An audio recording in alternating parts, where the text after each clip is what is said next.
Hello, Sagittarius, Sun, Moon, Rising, and Venus signs. Kamusta kayo? Sana po yung nasa mabuti kayong kalagayan. Welcome back po sa Star Tarot. Kung bago kayo rito, welcome din kayo. Thank you sa inyong support. I truly appreciate it. God bless you all. Sag, pauna mensahe po ninyo ay Six of Pentacles. Ayan. So, maybe some of you are in need of help. Maaaring kailangan ninyo ng financial support, financial assistance, no? Yung ganon. And huwag kayong mag-alala po, no? Kasi the promise of Six of Pentacles is kung anong kailangan ninyo that will be met. Kung ano kailangan ninyo that will be sent to you, you will receive it, no? Kaya just keep your hope and faith alive at saka always hope for the best, no? Always hope for the best possible outcome kasi hindi naman natutulog ang Diyos, hindi ba? God is watching you. God knows what you need, no? And just believe miracles do happen. Okay? Miracles do happen. Continue to project positive attitude. Kasi kapag positive din ang mindset natin, positibo lang iniisip natin, positibo din ang mga bagay at mga sitwasyon na maa-attract natin towards us. Okay? So, what else?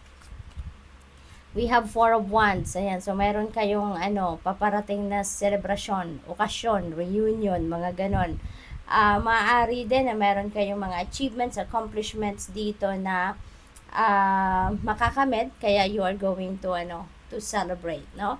Possible din na mayroon ditong mga kasalan, no? Baka ang iba sa inyo ikakasal or baka kayo ay attend ng kasalan, mga ganon, no?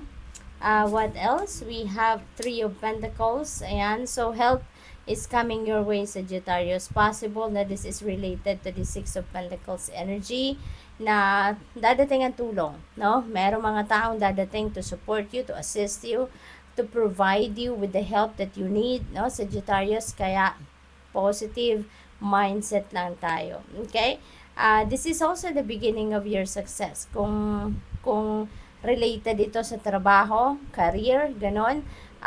Maaari din na mayroong mga makakatulong na kayo dito. Maybe there are collaborations na mangyayari dito. Baka mayroong makikipag-partner din sa inyo. Meron kayong makakatulong. There is support dito sa gagawin ninyo. Kaya, ang tagumpay mo, magiging tagumpay din nila. No? Yung tagumpay nila, magiging tagumpay mo din.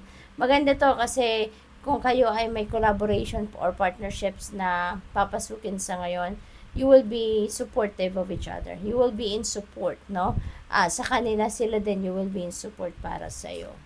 We have the world energy, napakaganda. This is a time of accomplishments and achievements, no? Kaya marami talaga kayong isi-celebrate. You have so many reasons dito to celebrate. Kasi nga dito sa the world, this is a time for success. This is a time of accomplishment and achievement. Kaya marami kayong mararating sa ngayon. Alam mo yun, yung parang this is the time that you're going to reap the rewards of your hard work then. Finally, matatapos mo na kung ano man yung pinagtatrabahuan ninyong matagal na. No? Travel also is very imminent for most of you. Baka overseas and travel na yan for whatever reason, no? Mag-iingat kayo at enjoy ninyo yan. With these successes din na makakamit ninyo sa Sagittarius, that is going to open up new doors, no? Para sa sarili ninyo. Marami pang opportunities and possibilities that are coming your way, okay? We have opportunity. Ayan, Sag, may maraming oportunidad talagang paparating and kino-confirm ng card na to na yes indeed, merong mga opportunity or opportunities that might come your way at this time. We don't know kung saan mga areas ng buhay ninyo related yan. So, depende sa inyong sitwasyon. But definitely be on the lookout for those opportunities kasi meron paparating. Beautiful. No? So, talaga, di ba? This is a time for accomplishments. This is a time to reap the rewards of your hard work, fulfillment. Yun ang mararamdaman ninyo. Sa kasipagang ginawa ninyo, sa pagsisikap at pagtsatsaga, you have put your heart and soul into something na pinagtrabahuan ninyo and you will be feeling fulfilled. Makakamit nyo yan, no? There is success, financial success, no? Success sa trabaho, sa ginawa ninyo, no, you are going to be feeling fulfilled sa ngayon. So, talagang makukuha nyo na kung ano ang para sa'yo. What else? We have adventures. Ayan, this is also a time for adventure. So, this could be travel, no? Could be related to travel. Maring yung the world, no, na travel ninyo could be related to that adventure. So, siguro, meron kayong tour, no? Maring ganon. May pupuntahan kayong lugar na dati ayaw nyo puntahan, takot kayong puntahan, but now, no? Maybe you are going, papunta na kayo doon siguro. We have regret. Ayan. So, siguro meron din kayong mga pinagsisihan, no, in the past.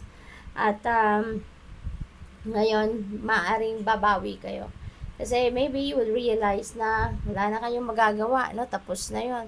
Mag-regret man kayo sa ngayon, wala na rin kayong magagawa para mabago ang inyong nakaraan or mabago yung kung ano ang tapos na. But you are ready to bounce back. Meron tayong the world energy. Merong magbubukas na marami pang oportunidad or bagong pinto sa buhay ninyo sa ngayon. And this is your chance to bounce back, no? This is your chance to change, diba? Your present time. So, we have humor. Ayan. Dapat balance lang, no? Sagittarius, merong sobrang seryoso na ang buhay natin, hindi ba?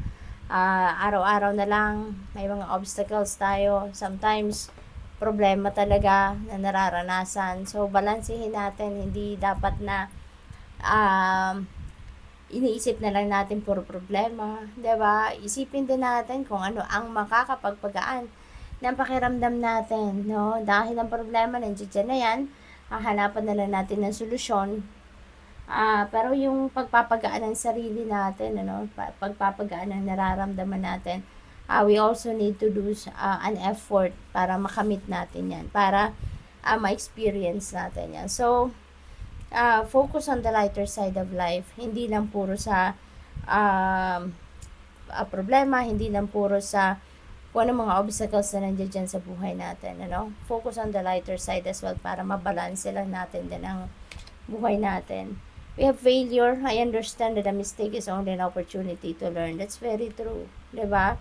Kasi kung walang failure, no, na naranasan tayo, maaaring hindi natin ma-appreciate yung mga successes natin, 'di ba? Kasi kung puro tagumpay, hindi natin naranasan ang minsan bumagsak tayo, minsan mag-fail tayo, 'di ba? Parang hindi natin masyadong ma-appreciate, no, kung ano yung premyo natin sa pagsisikap natin, hindi ba? Kaya yung failures na yan, that is importante din na parte ng buhay natin. Kasi dyan na natin nakikita, no? Dyan natin nakikita yung sarap ng tagumpay. Dyan natin nararanasan ang sarap ng pagtatagumpay natin. Kaya tsaka yung failure, no? Ito yung nagpapalakas lalo ng dibdib natin. Ito din yung bumubuhay, kumbaga, ng drive natin, ng determination. Kasi 'di ba kapag bumagsak tayo, kapag nag-fail tayo, 'di ba, mas lalo tayong nagpupursige, no? Yun ang nagiging fuel natin para magsikap lalo at pagtagumpayan natin ang mga susunod nating gagawin, 'di ba? So good luck. Thank you for watching Love and Light. Namaste.